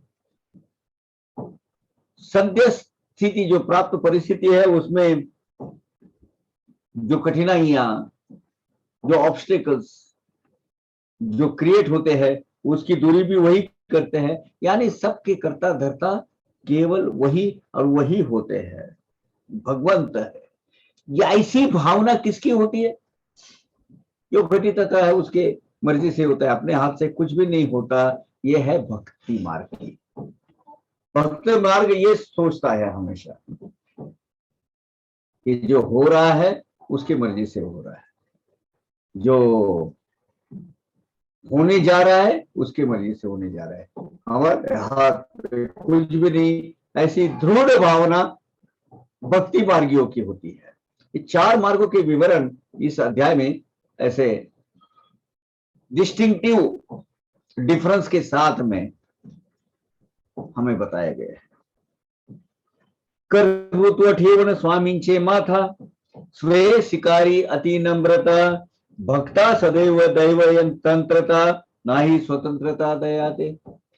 जो भक्ति मार्गी भक्त होता है ना, वो उसको अपने स्वतंत्र रूप से विचार ही नहीं कर सकता। जैसे बाबा बोलेंगे वैसे मैं करूंगा, अब बाबा का आदेश करेंगे वैसा आएगा, ठीक है, बाबा की मर्जी। वो अपने तरफ कभी किसी तरह की श्रेय नहीं लेता है, और जो भी होता घटित हो रहा है बाबा की वजह से हो रहा है, अपने स्वामी की वजह से हो रहा है, और वो मैं विनम्र भाव से स्वीकार करता हूं, उसमें दूसरा कोई अल्टरनेटिव है भी नहीं। ये भी ऐसी भावना उसकी रहती है। वो भगवान के अधीन होता है, दैव तंत्रता, भगवान के तंत्र पर वो चलता है, उनके डायरेक्शन पे चलता है, अपना डायरेक्शन यूज नहीं करता। अपनी बुद्धि उसने गिरवी रखी रहती है भगवान के चरणों में। असो हे जे चौघे प्रबुद्ध, करीत होते कशाचा शोध, हे तो येथवर राहिले मुग्ध, परिसावा उद्भूत तयाचा। खैर ठीक है, अभी हो गया, अभी ये 4 जन, उसमें मैं भी एक था। हम किस चीज का, किस वस्तु का हम, हाँ, वस्तु की खोज में हम निकल पड़े थे, वो उसका जरा वर्णन करना बाकी रह गया है। उसका स्पष्टीकरण मैं अभी आपको देता हूं। हे सर्व कर्मठ गणपाठी, विद्वत्तेची घमंडी मोठी, करिता शब्द ज्ञानाची चावटी, निघाली गोठी देवाची। ये सब जो विद्वान थे ना, ये अपनी विद्वत्ता का उन पर अभिमान था, उनको ज्ञानी होने का अभिमान था। ज्ञान दान का जब विषय निकला, तब भगवान के बारे में चर्चा शुरू हो गई। अब चर्चा शुरू हो गई, निज ज्ञानाची आप नीटे पाटे, देव कैसा कोठे भेट रहाटे, अपना कैसा कौन्या वाटे, युक्ति ने भेटे हा हेत। तो 4 जन सब मिले, तो उन्होंने अपना डिस्कशन चालू किया, शास्त्रार्थ कर रहे थे। तो बोले हमारे अभी जो ज्ञान हमें प्राप्त हुआ है, हम सब ज्ञानी लोग हैं, तो ज्ञान के बल पर भगवान कहाँ रहता है और कहाँ हमें मिलेगा, वो कैसा है, उसका स्वरूप क्या है, ये जानने के लिए हमें रास्ता ढूंढना चाहिए। और कौन सा रास्ता है वो रास्ता भी हमें पता होना चाहिए। कौन से युक्ति से, कौन से कर्तव्य से क्या किया जाए तो हमें मिलेगा। इस तरह की चर्चाएं वहां हो रही थी। प्रबुद्धा माझी एक साई, श्री साई एक, मूर्तिमंत वैराग्य विवेक, पर ब्रह्म स्वयं देख, काही अविवेकालंबिती। अब ये सब विद्वानों में साईं बाबा भी एक में थे। अब साईं बाबा यानी मूर्तिमंत वैरागी का पुतला, वैराग्य मूर्ति, वो खुद स्वयं परमात्मा स्व परमेश्वर है, लेकिन खुद की तरफ कमीपना लेकर अपने आप को, जो दर्जा है अपना परमात्मा परमेश्वर है, उनका तो सदगुरु तत्व से भी परे है, लेकिन उन्होंने क्या किया, अपने आप हम अपने अपने कमीपन ले लिया और ये चारों लोगों के साथ में ये अविवेक का मार्ग क्यों स्वीकारा होगा, ऐसी शंका आना स्वाभाविक है, क्योंकि परम ब्रह्म स्वयं देख कहा अविवेक आलम्बिति। भाई ये चार में स्वयं साईं बाबा है, ये स्वयं साईं बाबा वो विद्वान में आ गए और सदगुरु की खोज में निकले, वो स्वयं परमात्मा परमेश्वर है, तो ये इस तरीके के करने की जरूरत क्या थी उनको। ये रचना स्वाभाविक है, ये प्रश्न आएगा, मुझे मालूम है आपके लोगों में आएगा, अरे बाबा को तो पता है ये सब, उसको जो सदगुरु को ढूंढने की जरूरत क्या है उनको, अरे वो तो उनके सदगुरु तत्व के निर्माता है। सही बात है आपकी। ऐसे श्रोते घेतील आशंका, परिही लोक संग्रह देखा, साई समर्थ भक्त उद्धार का, हिनवत ते के अनिल, हिनत्व हे का अनिल। श्रोताओं जो अभी जो सुन रहे हैं, जो साई सचिव का पाठ करते हैं, ये स्वाभाविक है, सहज भाव से ये ऐसी शंका आ जाएगी, कोई शंका विकल्प आ जाएगा, लेकिन केवल भक्त जनों के हित के लिए, जन को मार्गदर्शक साबित करवाने के लिए, भक्तों का उद्धार करने के लिए साई भगवंत अपने तरफ अपने माथे ये कमीपना लेते हैं। अगर यहाँ ये चार मार्गे एक मार्गी भक्ति मार्गी साई भगवान नहीं होते तो भक्ति मार्ग के महती आप तक और हम तक पहुंच जाती नहीं। बहुत गहरा संबंध है इसमें, बहुत गहरी लीला है ये। बाबा ने कभी कभी इतना कमीपन लिया है, किसके लिए, मेरे भक्तों को सही रास्ता दिखे, योग्य मार्गदर्शक तत्वों से वो तृप्त हो, इसके लिए बाबा इस तरीके की लीला करते हैं और अपने तरफ कमीपन लेकर अपने आप को निचला स्तर बताकर अपने भक्तों के खातिर इस तरीके का बर्ताव करते हैं। स्वयं अपन आस्था अवतारी, वंद्य मानो नियावन जारी, अन्न ब्रह्म निज निर्धारी, सेवनी थोड़ी गायली। हम खुद परमेश्वर के अवतार है, लेकिन वो बंजारी को उन्होंने वंद्य माना है, आदरणीय आदर किया है उसका। वो बंजारे को आदर भाव से बाबा ने उसके साथ पेश आए हुए हैं।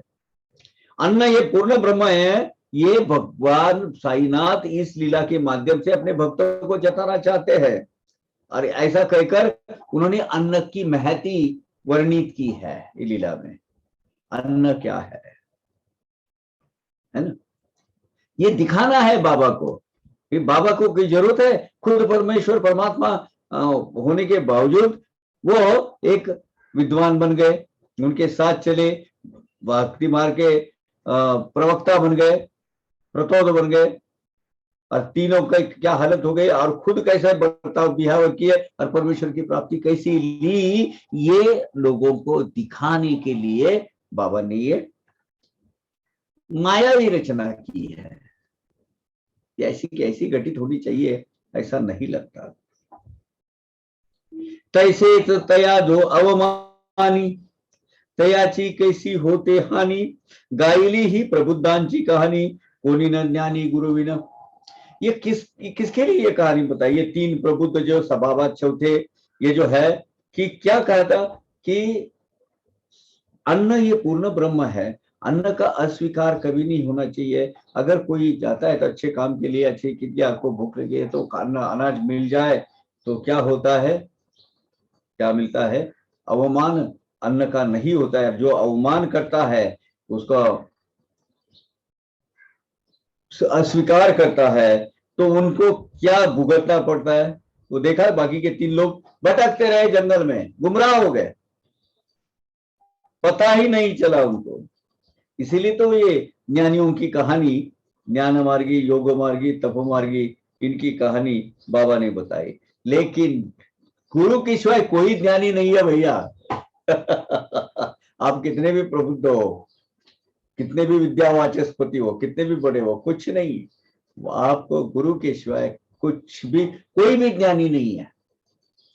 कोनी न ज्ञानी गुरु बिना।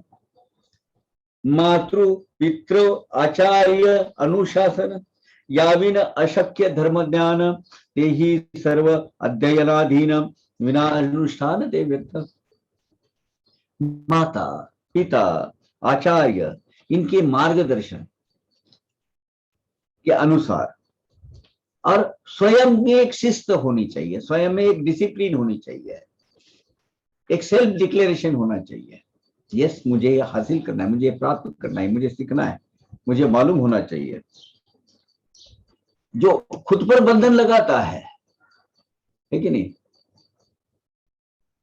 जो खुद को बंधन लगाता है, वो जो अनुशासन अपने आप पर, एक भैया इतने से इतने टाइम पर मेरा ये है, इतने से इतने टाइम पर मेरा ये है, मुझे ये करना है, आज के दिन में मुझे इतने काम करने हैं, और इतना सब मुझे ज्ञान अर्पण करना है।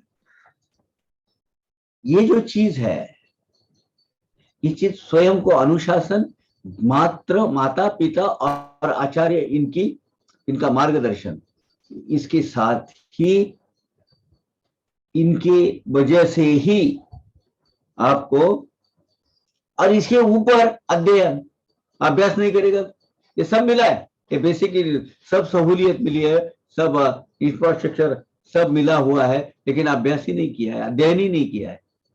यानी माता पिता आचार्य का मार्गदर्शन, खुद का अनुशासन, इसके सहायता से अध्ययन। संकल्प करने के सिवाय, कुछ एक डिटरमाइंड वे से अनुष्ठान करने के सिवाय कुछ भी प्राप्त नहीं होता। और सदगुरु के चरणों में ये अनुष्ठान होना चाहिए। बाबा मैं करना चाहता हूँ, मुझे मिलना चाहिए और आपका आशीर्वाद चाहिए, आपके आशीर्वाद के सिवाय कुछ प्राप्त नहीं होगा। मैं कितना भी भले अध्ययन करो, कितना भी भले, कितनी भी डिंगिया हकू, नहीं होने वाला। मुझे अपना क्या करना मानना है, मुझे आपका आशीर्वाद चाहिए। मैं मेरी तरफ से पूरी कोशिश करूंगा, लेकिन आपके आशीर्वाद के सिवाय, कृपा के सिवाय वो कुछ भी नहीं मुझे मिलने वाला है, ये मुझे पता है। ये बात सही है। अब बहुत, अभी ये जो ओलंपिक चल रही है, अभी एक से एक बेस्ट पीपल, नॉर्मली अगर उसको साल भर उनकी तरक्की दिखी जाए, ओहो अफलातून, लेकिन वहां जो क्षण है, जो क्षण में फ्रैक्शन ऑफ सेकंड का फर्क पड़ता है, वो क्षण में उस दिन अगर उनका वक्त नहीं है, सदगुरु की कृपा उन पर नहीं है, तो गोल्ड मेडल क्या, वो सिल्वर मेडल क्या, ब्रॉन्ज मेडल क्या, कुछ भी नहीं मिलने वाला, एंट्री भी नहीं होने वाली, प्री क्वालिफिकेशन में निकल जाएंगे।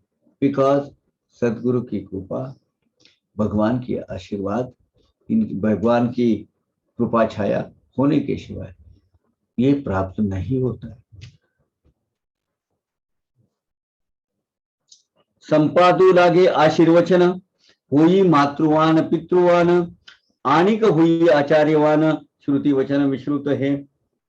जो साधक अपने माता पिता और आचार्य के आशीर्वाद प्राप्त कर उनकी कृपा संपादित करता है, वही ज्ञान की प्राप्ति कर सकता है। ऐसे वेदांग में कहा है। श्रुति सब ये शांति, वेद यही बोलते हैं। या त्रयींचे जे अनुसंधान अथवा ईजा अध्ययन दान जन्म मृत्यु जे भावया उल्लंघन परम साधन ये एक।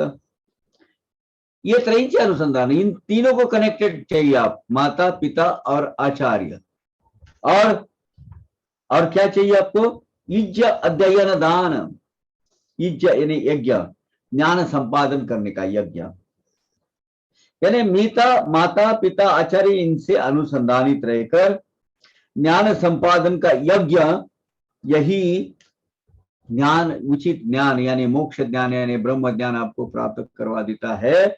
और जन्म मृत्यु चे भाव अवलंबन, इसी ज्ञान के आधार पर भक्ति के माध्यम से आपको क्या होगा? ये भवसागर प्राप्त कर संपूर्णता युक्ति मुक्ति आपको मिलती है और जन्म मरण के फेरे से आप बाहर निकलते हैं। इसीलिए परम साधन क्या है? आचार्य, माता पिता, इनके आशीर्वाद से हमें अध्ययन करते रहना है, अभ्यास करते रहना है। अब ये जो बोला है ये क्या है? ही सर्वचित्त शुद्धीची साधने, यामन आत्मवस्तूचे नेने नाने, हाथी न चढ़े ऐसे ते जीने, व्यर्थ नेने एने जन्मास। जो ऊपर निर्देशित किए हुए, ऊपर अभी जो हमने जो सुनी है, समझी है, जो अध्यात्म मार्ग पर चलने के लिए भगवान की प्राप्ति के जो साधन है, ये क्या है? ये सब आत्म शुद्धि की साधन है। जैसे जैसे जो आप अपने हाथ में आएंगे, आपको प्राप्त हो गए, तो योर आत्मा गेट्स प्यूरिफाइड, आत्म शुद्ध करने के साधन है। ये साधन के सिवाय आत्म स्वरूप का शुद्ध ज्ञान प्राप्त होता नहीं है। माता पिता आचार्य इनकी कृपा जिन पर नहीं है, उनका जन्म है व्यर्थ है। हाथी न चढ़े ऐसे ते जीना, व्यर्थ ये नहीं जन्मा से, उन्होंने जन्म में इस जन्म में आने के लिए ही व्यर्थता है, वो कुछ नहीं मिलेगा। इंद्रिय शरीर इंद्रिय आणि मन बुद्धिहीन ने करू आकलन, ऐसे जे आत्मस्वरूप गहन तयाचे दर्शन गुरु कृपे। इंद्रिया सहित जो शरीर मन बुद्धि, इनके आकलन शक्ति के सीमा के परे, ऐसा ही आत्मस्वरूप का गहन गहरा ज्ञान है। और ये जो मन बुद्धि चित्त अहंकार जिसको नहीं समझ सकता, हालांकि परमेश्वर की बस्ती वहां है, लेकिन उसका रियलाइजेशन नहीं होता है, तो सद्गुरु कृपा के सिवाय आपको ये गहन गूढ़ रहस्य भरा ज्ञान नहीं मिल सकता। स्वयं सद्गुरु आपको इसकी अनुमति दे सकते हैं, और उसके लिए उनकी प्रसन्नता होना जरूरी है। वो जो बोलेंगे वैसा ही घटित होता है, सिवाय दूसरा कुछ भी नहीं। जेथे प्रत्यक्ष या अनुमान उभय प्रमाणे अप्रमाण, तया कर तलगत आमर का समान, कोण गुरु विन दाविल। ये कैसा है? प्रत्यक्ष ज्ञान कैसा है? प्रत्यक्ष ज्ञान सिद्धांत पे आधारित रहता है।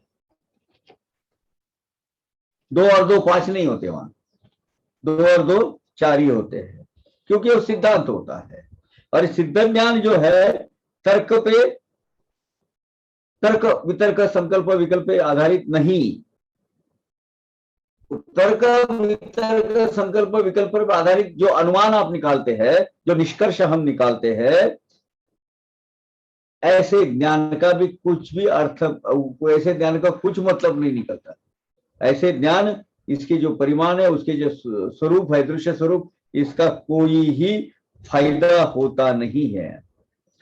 प्रत्यक्ष अनुमान उभय प्रमाणे अप्रमाण, जब तक कब तक? उभय भी अप्रमाण है, आपको अनुभूति मिली है, और अनुभूति का रियलाइजेशन करने के लिए वो बुद्धि भगवान ने नहीं दी कि उनके आशीर्वाद से, तो क्या होगा? तो ये जो ना, ये कौन दे सकता है? जो ये ब्रह्म ज्ञान है ना, ब्रह्म ज्ञान रूपी आउला अपने तल हाथ पे कैसे हिलाता है, इतना सहज भाव से खेलते रहता है उनके साथ, ऐसे सदगुरु तत्व ही आपको दे सकता है, दूसरा कुछ नहीं।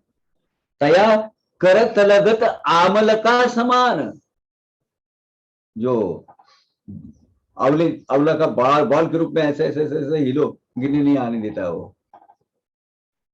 ऐसी जिसकी योग्यता है, ऐसे सदगुरु, गुरु कौन गुरु भी न दाविल, कोई नहीं बता सकता गुरु के सिवाय।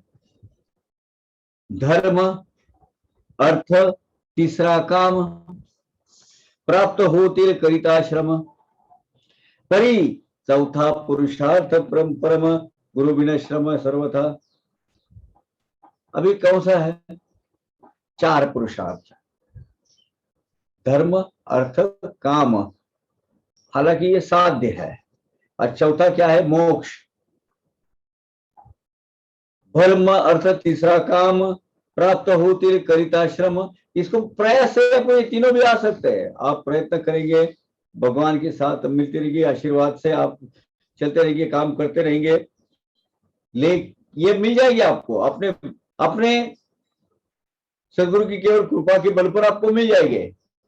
लेकिन चौथा जो पुरुषार्थ है, 4 पुरुषार्थ है ना इस जीवन में, चौथा पुरुषार्थ है जो मोक्ष पुरुष, मोक्ष, वो परमेश्वर के आशीर्वाद के सिवाय नहीं मिल सकता। ये परमेश्वर का देन होती है। ये या शिर्डी संतांची आदरबारा, जोशी ही येती देती मुद्रा मुद्रा, सांगती नरदेहाचा होरा, भविष्य थोड़ा मोठ्यात। अभी आगे जो है ना, आगे उस वक्त की जो कास्ट, क्रीड, सेक्ट की सिस्टम है, 12 बलूतेदार जो भी समाज व्यवस्था थी, उसमें जितने जितने भी प्रकार के लोग हैं, या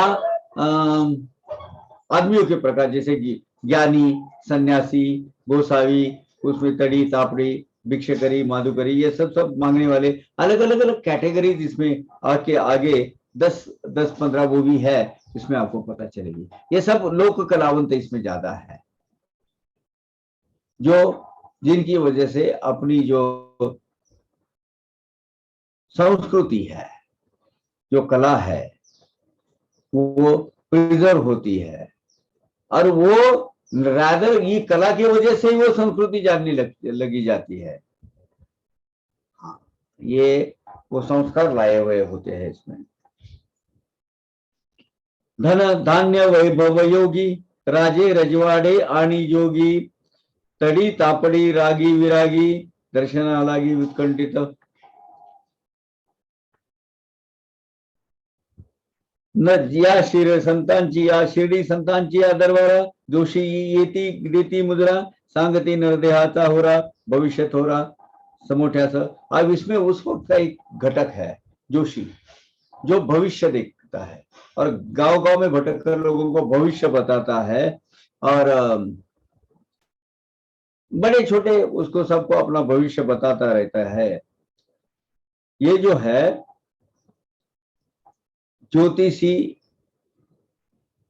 वो भी बाबा को अभिवंदन करके ही अपना भविष्य का बोल सकते हैं, क्योंकि उनको भविष्य कार बनाना ये बाबा की कृपा होती है। और बाबा की कृपा प्रसाद से उनको अगर ये जो शिक्षा उन्होंने ली है, ये जो तुम्हारे बेसिक एंट्रेंस एग्जामिनेशन सी कर ली है, तो उसके सिवाय उनको ये मिल नहीं सकता। ये क्या करते हैं, बड़े हो छोटे हो, नरदेह का होरा जोशी जो है वो जोशी बताते हैं। ये जोशी है, ये लोकल एस्ट्रोलॉजर बोल सकते हैं आप, पामिस्ट, ज्यादा पामिस्ट होते हैं। धन धान्य वैभव योगी, राजे रजवाड़े आणि योगी, तड़ी तापड़ी रागी सन्य विरागी, दर्शनालागी उत्किंठते। बाबा के दर्शन के लिए कौन कौन उत्सुकता किसको किसको रहती थी? जोगी,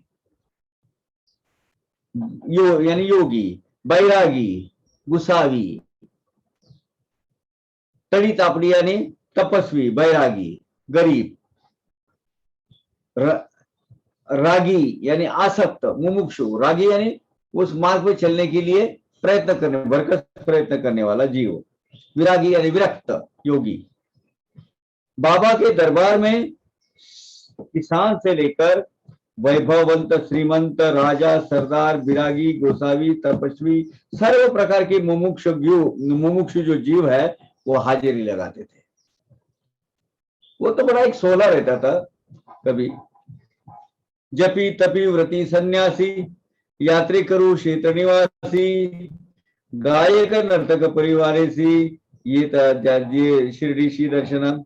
जपी यानी जापक, जप करने वाला, तपी यानी तप करने वाला, तपस्वी, व्रती यानी व्रतस्थ, वो कुछ में भाग नहीं लेने वाला, जापक, तपस्वी, व्रतस्थ, सन्यासी, तीर्थकरी, यात्रेकरी, तीर्थ क्षेत्री रहने वाले, गायक, नर्तक, अशा सर्व ऐसे सर्व प्रकार की जो भक्ति है, भक्तगण है, सह परिवार शिरडी साई बाबा के आशीर्वाद रूपी दर्शन लेने के लिए उत्कंठा जो लगी रहती है वो सबको होती है। महार येती दोहार, या साईंची या दरबार, मने हाची एक माय बाप खरा, सुखले गिरधारा जन्माचा। जोहार यानी ऐसा झुक के किया हुआ नमस्कार, ऐसा भी करते हैं, उसको मुजरा कहते हैं। महार ये पिछड़े जाति वाले, उनका क्या है, जोहार माए बाप जोहार करते हैं। ये ने एक इस यहाँ जोहर का मतलब कुछ अलग होता है कि यहाँ जो है जोहार जो है वो भगवान के प्रति अपना आदर भाव दिखाने के लिए विशिष्ट पद्धति से जो प्रणिपात किया जाता है, जो नॉर्मली राजा महाराजाओं का ऐसा झुककर ऐसा सलाम किया जाता है ना, उसको जोहार बोलते हैं। पहली जो व्यवस्था थी हमारे बचपन में, हम ऐसे क्या बात है, दुर्भाग्य बोलो सौभाग्य बोलो, लेकिन दोनों टाइप के समाज व्यवस्था देखने का सौभाग्य हमें प्राप्त हुआ है। अभी 12 बलूते है नहीं,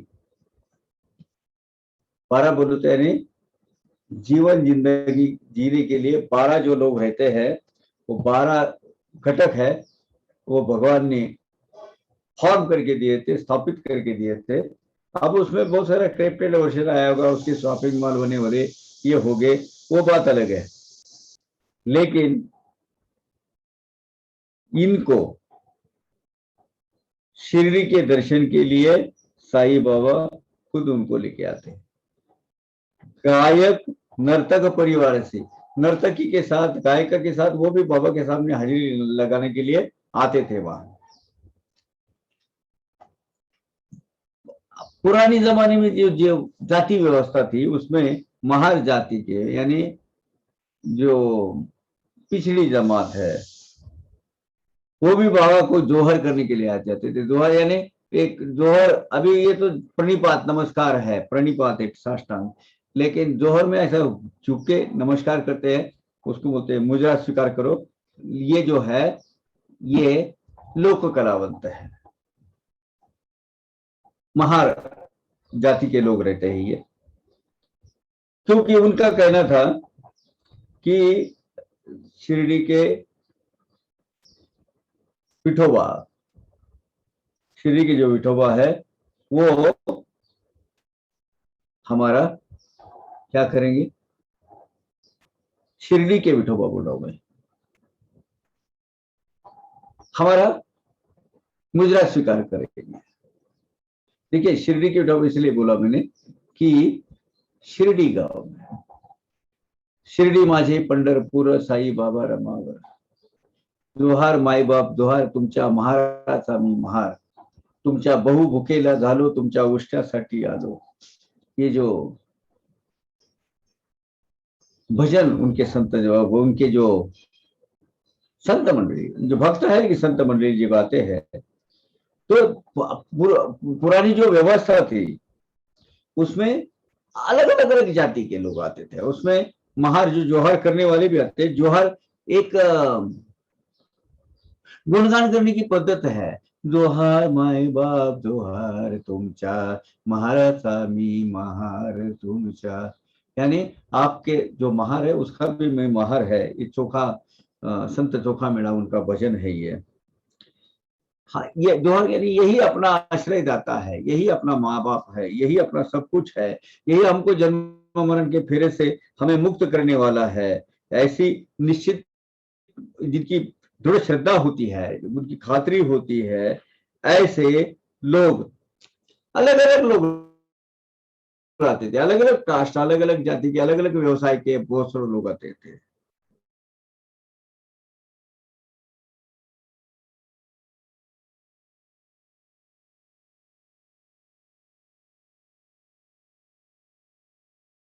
ग्रिल लगाई जाती थी, तरह तरह के लोग कलावंत आते थे, फोक आर्टिस्ट, आर्टिस्ट बहुत सारे टाइप के लोग आते थे, तड़ी तापड़ी, सन्यासी, बैरागी, जोगी, अलग अलग अलग। कनफटे, कनफटे भी एक तरह की जो गुसाई होती है, महार जोहार करने के लिए, तो वो एक गाना है एक्चुअली, वो टू शो द ग्रेटिट्यूड और आदर भाव जताने के लिए, दोहार माई बाप, दोहार तुमचा महाराजा बीमार, जो है अलग अलग है के उसके हिसाब से वो महार मंडली यानी पिछड़ी जाति समझी जाती थी उस वक्त। वह ये गान गुणगान बाबा के सामने प्रेजेंट करते थे, पेश करते थे। वो क्या करते थे भाई, यही एक अपना सच्चा माई बाप है, माने हाथी एक माय बाप खरा, चुकविले यर्धारा जन्माचा।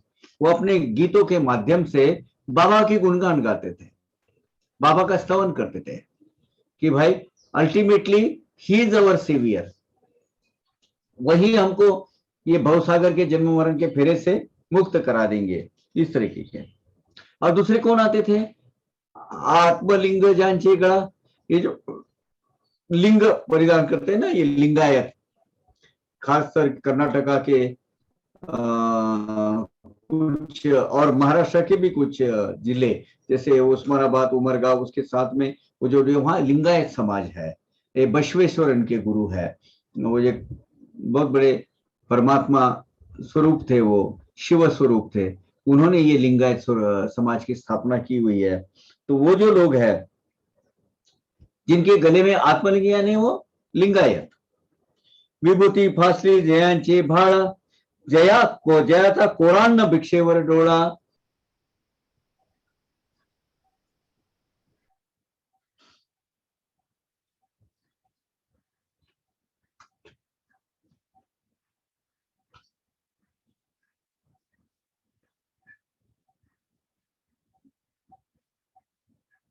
certain things which is important. You see, Baba, but Baba was such a entity. You see, I call him entity because he is a lord. But suddenly, you see, Baba's talk was never like he's preaching or he's advising. He will suddenly talk to himself. And that used to be very important and attentive. You see, very interesting. So, during the discussion, suddenly he will say something, and you ask various questions, particularly now about Guru. So Baba will, he will tell my father in a scolding manner, not in a loving manner. You see, in a scolding manner, and suddenly he will say, "Ki अरे भाऊ, मी इकडे बसलेला असताना तुझं कोण काय white करू शकते, मी इकडे समर्थ बसलेला असताना." सडनली